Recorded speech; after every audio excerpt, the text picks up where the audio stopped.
کیا آپ جانتے ہیں کہ جس کتاب نے انسانیت کو نئی راہ دکھائی، جو حق اور باطل کے بیچ فرق کرنا سکھاتی ہے، اس کا اتہاس کتنا پرانا اور کتنا پریڑا دائک ہے؟ بہت کم لوگ جانتے ہیں کہ قرآن مجید کو سمجھنا، پڑھنا اور اس کی حفاظت کرنا خود اللہ کا وعدہ ہے۔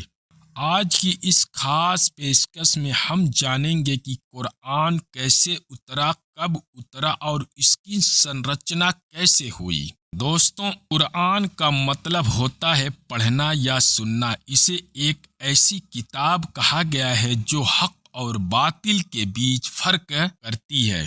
اسے فرقان بھی کہا جاتا ہے۔ قرآن صرف ایک دھارمک کتاب نہیں بلکہ ایک جیون جینے کا طریقہ ہے۔ اس کے ہر الفاظ میں وہ طاقت ہے جو انسانیت کو اندھیرے سے اجالے کی طرف لے جاتی ہے۔ دوستو، قرآن مجید کا اوترن 610 عیسوی میں مکہ کے جبال نور، سرل بھاشا میں کہیں تو ہیرا کی گفا میں ہوا تھا۔ محمد صلی اللہ علیہ وسلم 40 کی عمر میں ایک سادھارن انسان تھے، لیکن ان کا دل انسانیت کے لیے دھڑکتا تھا۔ ایک رات جب وہ عبادت میں مشغول تھے، تب فرشتے جبریل علیہ السلام پرکٹ ہوئے اور انہوں نے پہلی وحی سرل بھاشا میں پرکاشنا دی۔ یہ قرآن کی پہلی آیت تھی، اقرا بسم رب الذی خلق، اللہ کے نام سے پڑھو جس نے سب کچھ پیدا کیا۔ دوستوں، یہیں سے قرآن کے اوترن کی شروعات ہوئی۔ یہ کوئی ایک ساتھ اتری ہوئی کتاب نہیں تھی، بلکہ اسے 23 برسوں میں ٹکڑوں ٹکڑوں میں اتارا گیا۔ ہر آیت اور سورہ اس سمے کے حالات اور انسانی ضرورتوں کے مطابق اتاری گئی۔ دوستوں، قرآن محمد صلی اللہ علیہ وسلم کے دور میں ایک کتاب کی شکل میں نہیں تھی۔ یہ ہڈیوں، پتھروں، کھجور کے پتوں اور چمڑے پر لکھی جاتی تھی۔ ساتھ ہی اسے صحابہ ساتھیوں نے اپنے دلوں میں بھی کنٹھستھ کیا۔ جب محمد صلی اللہ علیہ وسلم اس دنیا سے رخصت ہوئے، تب یہ خطرہ پیدا ہوا کہ اگر حافظ قرآن کنٹھستھ کرنے والے شہید ہو گئے تو قرآن کھو سکتا ہے۔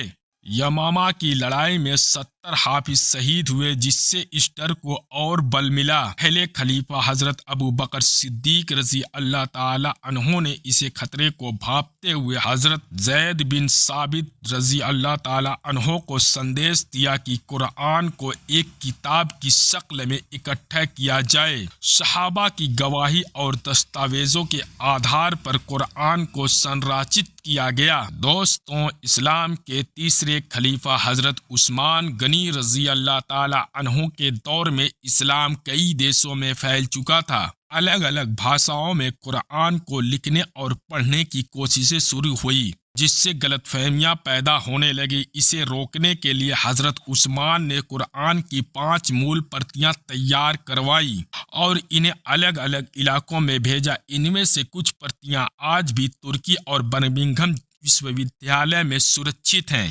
دوستوں، مول قرآن عربی میں بنا زبر زیر کے لکھی گئی تھی، لیکن جب اسلام غیر عربی دیش میں پھیلا تو غیر عربی مسلمانوں کو قرآن پڑھنے میں مشکلیں آنے لگی۔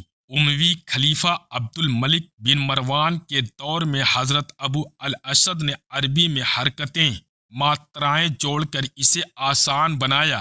دوستوں، محمد صلی اللہ علیہ وسلم نے کہا تھا، سب سے بہترین مسلمان وہ ہے جو قرآن سیکھے اور دوسروں کو سکھائے۔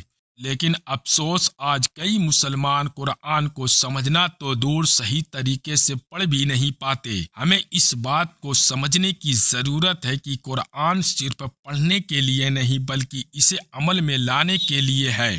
آج کے دور میں ہمیں چاہیے کہ ہم قرآن کو اپنی زندگی کا حصہ بنائیں، اسے صرف تلاوت پاٹھ تک سیمت نہ رکھیں بلکہ اس کے سندیش کو سمجھیں اور دوسروں تک پہنچائیں۔ دوستوں، کیا آپ نے کبھی سوچا ہے کہ قرآن کی آیتیں میں چھپے ہر لفظ کا مطلب آپ کی زندگی کو کیسے بدل سکتا ہے؟ اگر اس ویڈیو نے آپ کو قرآن کے اتہاس اور مہتو کو سمجھنے میں مدد کی ہو تو اسے لائک اور شیئر کریں۔ اللہ سے دعا ہے کہ وہ ہمیں قرآن کو سمجھنے اور اس پر عمل کرنے کی توفیق دے۔ آمین۔ ملتے ہیں پھر نیکسٹ ویڈیو میں، تب تک کے لیے اللہ حافظ۔